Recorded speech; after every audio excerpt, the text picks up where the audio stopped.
മുനമ്പം ഭൂമി വിഷയവുമായി ബന്ധപ്പെട്ട് വഖഫ് നിയമ ഭേദഗതിക്ക് മുൻകാല പ്രാബല്യമില്ല എന്നൊരു വാർത്ത ഇന്ന് മാതൃഭൂമിയിലുണ്ട്. അപ്പോൾ വഖഫുമായി ബന്ധപ്പെട്ട് നിയമം ഭേദഗതി ചെയ്യാൻ ലോക്സഭയിലും രാജ്യസഭയിലും വലിയ ചർച്ചകളൊക്കെ നടന്നിരുന്നു.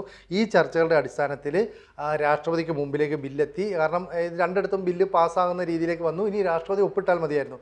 കഴിഞ്ഞ ദിവസം ദ്രൗപദി മുർമു രാഷ്ട്രപതി ഇതിൽ ഒപ്പിടുകയും ചെയ്തതോടുകൂടി ഇത് നിയമമായി. ഇപ്പോൾ ഇവിടെ പറയുന്നത് വഖഫ് നിയമത്തിലെ ഭേദഗതികൾക്ക് മുൻകാല പ്രാബല്യമില്ല എന്നാണ്. അങ്ങനെയാണെങ്കിൽ മുനമ്പൻ നിവാസികൾ നേരിടുന്ന പ്രശ്നങ്ങൾക്ക് തടസ്സമുണ്ടാകുമോ എന്ന ആശങ്കയുണ്ട്. ഏതെങ്കിലും ഭൂമി വഖഫ് ഭൂമിയായി പ്രഖ്യാപിക്കാൻ വഖഫ് ബോർഡിന് അധികാരം നൽകുന്ന വകുപ്പ് 40 ഭേദഗതിയിലൂടെ ഒഴിവാക്കിയെന്നാണ് പ്രധാന മാറ്റം. അതായത് ഏതെങ്കിലും ഒരു ഭൂമി കണ്ടാൽ അല്ലെങ്കിൽ ഒരു കെട്ടിടോ ബിൽഡിംഗ് ഒക്കെ കണ്ടു കഴിഞ്ഞാൽ ഇത് വഖഫിൻ്റേതാണ് എന്ന് പറഞ്ഞിട്ട് ഏറ്റെടുക്കുന്ന ആ ഒരു പ്രവർത്തനമുണ്ടല്ലോ, അത് പറ്റില്ല. പക്ഷേ ഇവിടെ പറയുന്നത് ഈ ഭേദഗതിക്ക് മുൻകാല പ്രാബല്യമില്ല എന്നുള്ളതാണ്. അങ്ങനെയാണെങ്കിൽ മുനമ്പത്തുകാർക്ക് അത് ഗുണം ചെയ്യുമോ എന്നൊരു ആശങ്ക നിലനിൽക്കുന്നുണ്ട്. കാരണം ഈ ഭേദഗതിക്ക് മുൻകാല പ്രാബല്യമില്ലാത്തത് കൊണ്ട് മുനമ്പം നിവാസികളുടെ പ്രശ്നം പരിഹരിക്കപ്പെടുന്നില്ലെന്നാണ് ചൂണ്ടിക്കാട്ടുന്നത്. എന്നാൽ ഭേദഗതിയിൽ ഉൾപ്പെടുത്തിയിരിക്കുന്ന വകുപ്പ് 2A ഈ കുറവ് പരിഹരിക്കാൻ പര്യാപ്തമാണെന്ന് മറുവാദവുമുണ്ട്. 2019 വഖഫ് ബോർഡ് 40 വകുപ്പ് പ്രകാരം മുനമ്പത്തെ 404 ഏക്കറോളം ഭൂമി വഖഫായി പ്രഖ്യാപിച്ചത്. ഇതിനെതിരെയുള്ള അപ്പീലിൽ നിലവിൽ കോഴിക്കോട് വഖഫ് ട്രിബ്യൂണലിൻ്റെ പരിഗണനയിലാണ്.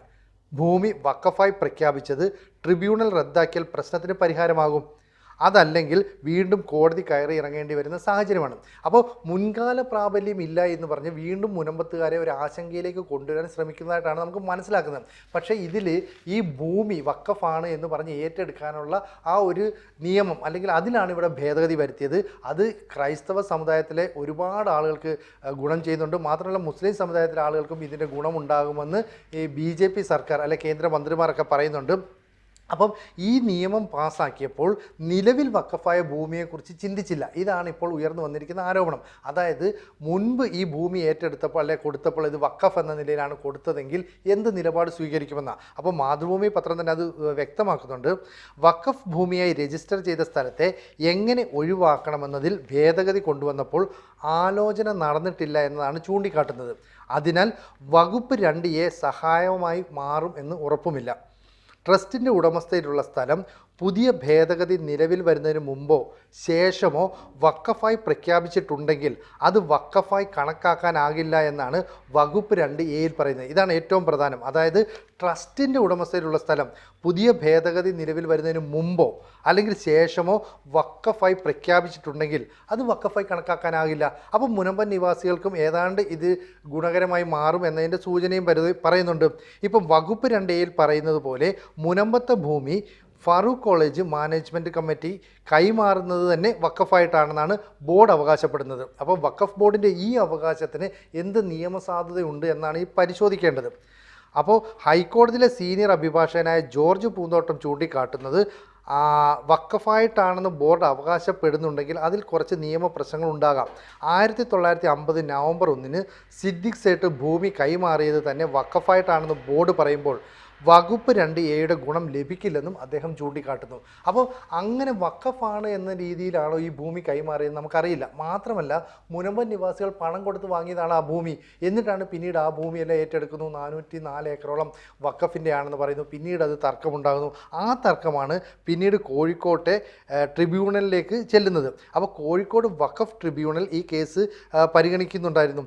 അപ്പോൾ ഭൂമി വഖഫായി പ്രഖ്യാപിച്ചത് ഈ ട്രിബ്യൂണലിൽ എത്തിയിട്ടുണ്ടെങ്കിൽ ആ ട്രിബ്യൂണലിന് ഇത് വേണമെങ്കിൽ റദ്ദാക്കാം. അതോടുകൂടി പ്രശ്നം പരിഹരിക്കും. അപ്പം സംസ്ഥാന സർക്കാരിൻ്റെ ഭാഗത്തുനിന്ന് അനുകൂലമായ നിലപാടുണ്ടായില്ല, കേരളത്തിലെ MPമാരുടെ ഭാഗത്തുനിന്ന് അനുകൂല നിലപാടുണ്ടായില്ല എന്നൊക്കെ മുനമ്പൻ നിവാസികൾ പറയുന്നുണ്ട്. കാരണം കേരളത്തിൽ നിന്ന് ജയിച്ചു പോയ UDFൻ്റെയും LDFൻ്റെയും MPമാർ ശരിക്കും പറഞ്ഞാൽ മുനമ്പത്തെ ഉൾപ്പെടെ ക്രൈസ്തവ സമുദായത്തെ വഞ്ചിക്കുന്ന നിലപാടാണ് സ്വീകരിച്ചത്. ഇനി അവരെ എങ്ങനെ കൈകാര്യം ചെയ്യണമെന്ന് ഞങ്ങൾ ആലോചിക്കും. മാത്രമല്ല ക്രൈസ്തവ സമുദായത്തിന് മാത്രമായി ഒരു രാഷ്ട്രീയ പാർട്ടി ഉണ്ടാക്കുന്നതിനെക്കുറിച്ച് പോലും അവർ ഗൗരവമായി ചിന്തിക്കുന്നുണ്ട്. BJPയും ഏതാണ്ട് അതിനെ സ്വാഗതം ചെയ്യുന്നു. അപ്പോൾ ശരിക്കും പറഞ്ഞാൽ BJP അല്ലെങ്കിൽ NDA മുന്നണിയാണ് ഈ വഖഫിലെ പ്രശ്നം മൂലം ദുരിതം അനുഭവിക്കുന്ന മുനമ്പം നിവാസികൾക്ക് വേണ്ടി ഇടപെട്ടത്. ഇത് കേരളത്തിൽ മാത്രമല്ല, മറ്റ് പല സംസ്ഥാനങ്ങളിലും BJP ഭരിക്കുന്ന സ്റ്റേറ്റുകളാണെങ്കിൽ അവർ യുക്തമായ നിലപാടുകൾ സ്വീകരിക്കുന്നു, ന്യായമായ നിലപാടുകൾ സ്വീകരിക്കുന്നു എന്നുള്ള ഒരു പ്രതീതിയുണ്ട്. ഇപ്പോൾ ലോക്സഭയും രാജ്യസഭയും ഈ വഖഫ് നിയമ ഭേദഗതി ബില്ലിന് അംഗീകാരം നൽകി, അല്ലെങ്കിൽ അത് പാസ്സാക്കി. അത് രാഷ്ട്രപതിയുടെ അംഗീകാരത്തിന് മാത്രമാണ്. അപ്പോൾ അത് അംഗീകാരം നൽകരുതെന്ന് ആവശ്യപ്പെട്ട് മുസ്ലിം ലീഗ് നേരത്തെ രംഗത്ത് വന്നു. ഇതേ മുസ്ലിം ലീഗിൻ്റെ നേതാക്കളും മുനമ്പത്തെത്തിയും അവിടെ സഭാ നേതാക്കളുമായി ചർച്ച നടത്തുകയും ഒക്കെ ചെയ്തിരുന്നു. അന്ന് ഒരു അഭ്യൂഹം വരുന്നത് ഈ സഭാ നേതാക്കൾ ലീഗിൻ്റെ നിലപാടിനൊപ്പം നിൽക്കും എന്ന് പറഞ്ഞാൽ ഈ പറയുന്ന വഖഫ് നിയമത്തിൽ ഒരു കാരണവശാലും ഭേദഗതി വരുത്തരുത്, ഇതുപോലെ തന്നെ നിൽക്കണം. ഇതായിരുന്നു മുസ്ലിം ലീഗിൻ്റെ ആവശ്യം. ഇപ്പോൾ PK കുഞ്ഞാലിക്കുട്ടി ഉൾപ്പെടെയുള്ളവർ പറയുന്നത് എന്തായാലും ഇത് ശരിയല്ല, ഇത് ഒരു സമുദായത്തെ ഉപദ്രവിക്കാൻ വേണ്ടിയാണെന്ന് പറയുന്നത്. ഇതിനകത്ത് എന്ത് ഉപദ്രവമാണുള്ളത്? മുനമ്പം പോലെയുള്ള ഒരു തീരദേശ മേഖലയിലെ സ്ഥലങ്ങൾ അവർ കാശ് കൊടുത്ത് വാങ്ങി വർഷങ്ങളായി ജീവിച്ച ആ സ്ഥലം മുഴുവൻ വഖഫിൻ്റേതാണെന്ന് പറയുകയും അത് ഏറ്റെടുക്കുകയും ചെയ്തു. ഇത് നിയമപരമായി തെറ്റാണെന്നാണ് പറയുന്നത്. ഇതിനാണ് നമ്മുടെ തെരഞ്ഞെടുക്കപ്പെട്ട MP മാർ ചേർന്നിട്ട് നിയമം പാസ്സാക്കിയത്. ഇതിന് രാഷ്ട്രപതിയുടെ അംഗീകാരവും കിട്ടി.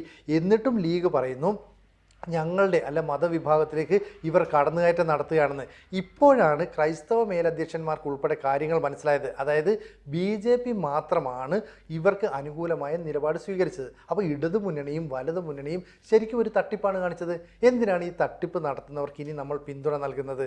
അവർക്ക് വോട്ട് ചെയ്യുന്ന കാര്യം ഉൾപ്പെടെയുള്ളവർ നമ്മൾ വീണ്ടും പുനഃപരിശോധിക്കണം. മാത്രമല്ല കുറച്ച് MP മാർ പറഞ്ഞു ക്രൈസ്തവ സഭയിൽ ഉൾപ്പെട്ട വൈദികർ, അതുപോലെ തന്നെ ക്രൈസ്തവ സഭാ വിശ്വാസികൾ ഇവരെല്ലാം തന്നെ വർഗീയത പ്രചരിപ്പിക്കുന്നു. ഇവിടുത്തെ വർഗീയത എന്താ? വഖഫ് എന്ന് പറയുന്ന ഒരു നിയമം, ആ നിയമം നല്ല കാര്യമാണെങ്കിൽ നല്ല രീതിയിൽ പൊക്കോട്ടെ.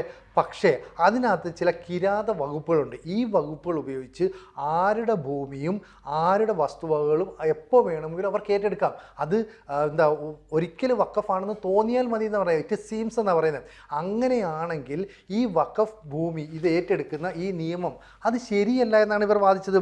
ഇപ്പം നിലവിലെ അവസ്ഥയ്ക്ക് മാതൃഭൂമി പറയുന്നത് വഖഫ് അസസ്റ്റ് രജിസ്റ്ററിൽ സ്വത്ത് വിവരം രേഖപ്പെടുത്തുന്നതിന് മുമ്പ് കൈമാറ്റം ചെയ്യപ്പെട്ട ഭൂമിയെ പിന്നീട് വഖഫായി പ്രഖ്യാപിച്ചാലും അത് ബാധകമാകുന്നില്ല എന്ന തരത്തിലായിരുന്നു നിയമ ഭേദഗതി വേണ്ടിയിരുന്നത്.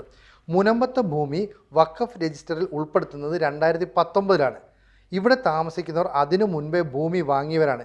ഇത്തരമൊരു ഭേദഗതി ഉണ്ടായിരുന്നെങ്കിൽ പ്രശ്നം പരിഹരിക്കപ്പെട്ടേനെ. അപ്പോൾ 2019-ലുണ്ടായ ഈ ഭേദഗതിക്ക് മുമ്പേ, എത്രയോ കാലം മുമ്പേ അവിടെ ഭൂമി മേടിച്ച് വീട് വെച്ച് താമസിക്കുന്നവരാണ്. നമ്മൾ കഴിഞ്ഞ ദിവസം മാധ്യമങ്ങളിലൊക്കെ കണ്ടിരുന്നു, ഏതാണ്ട് 50 വർഷത്തിലധികമായി അവിടെ താമസിച്ച ആളുകൾ വന്നിട്ട് പറയുന്നുണ്ട് ഇത്രയും കാലം പ്രശ്നമൊന്നും ഉണ്ടായിരുന്നില്ല, പിന്നീട് എന്തിനാണ് ഇപ്പോൾ പ്രശ്നമുണ്ടാകുന്നത്. അപ്പോൾ ഹൈക്കോടതിയിലെ സീനിയർ അഭിഭാഷകൻ്റെ ഒരു അഭിപ്രായമാണിത്.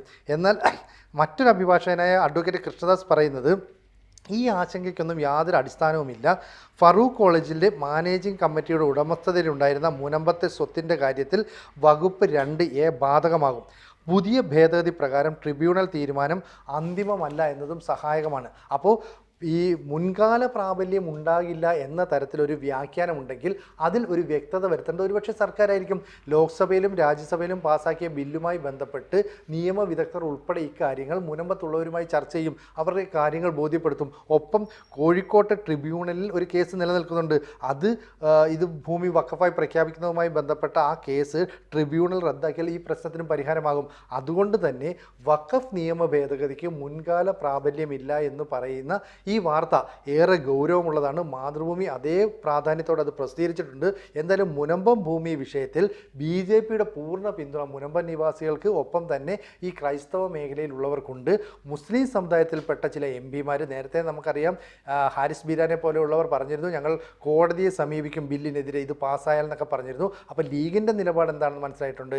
KC വേണുഗോപാൽ ഉൾപ്പെടെയുള്ള കോൺഗ്രസിൻ്റെ MP-മാർ കഴിഞ്ഞ ദിവസം ക്രൈസ്തവ സഭയ്ക്കെതിരായ നിലപാട് സ്വീകരിക്കുന്നത് കണ്ടിട്ടുണ്ട്. അപ്പോൾ കേരളത്തിലെ ഇടത് വലത് മുന്നണികൾ മുനമ്പം വിഷയത്തിൽ സ്വീകരിച്ച ഇരട്ടത്താപ്പ് ജനങ്ങൾ തിരിച്ചറിയുന്നുണ്ട്. അതുകൊണ്ട് തന്നെ ഈ വഖഫ് നിയമ ഭേദഗതിക്ക് മുൻകാല പ്രാബല്യമില്ല എന്ന രീതിയിൽ വരികയാണെങ്കിൽ അത് പരിഹരിക്കാൻ ആവശ്യമായ നിയമനിർമ്മാണം ഉൾപ്പെടെ നടത്തിയേക്കാം. അത് വേണമെന്നാവശ്യപ്പെട്ട് ഒരുപക്ഷെ മുനമ്പം നിവാസികൾ രംഗത്തേക്ക് വരാം. ഇതിൻ്റെ ഗുണങ്ങളും ദോഷങ്ങളും ഒക്കെ തന്നെ കൃത്യമായിട്ട് ഈ മാതൃഭൂമി വാർത്തയിൽ പ്രതിപാദിച്ചിട്ടുണ്ട്. എന്തായാലും വഖഫ് നിയമ ഭേദഗതിക്ക് ഈ മുൻകാല പ്രാബല്യമില്ല എന്ന തരത്തിലുള്ള വാർത്ത വന്നത് ശരിയാണോ, അതിൻ്റെ നിയമവശങ്ങൾ എന്താണെന്നുള്ളതൊക്കെ വരും ദിവസങ്ങളിൽ വ്യക്തമാകുമെന്ന് നമുക്ക് പ്രതീക്ഷിക്കാം. കൂടുതൽ വാർത്തകളും വിശേഷങ്ങളും നിങ്ങളിലേക്ക് എത്താൻ ABC മലയാളം സബ്സ്ക്രൈബ് ചെയ്യുക, ബെൽ ബട്ടണും അമർത്തുക.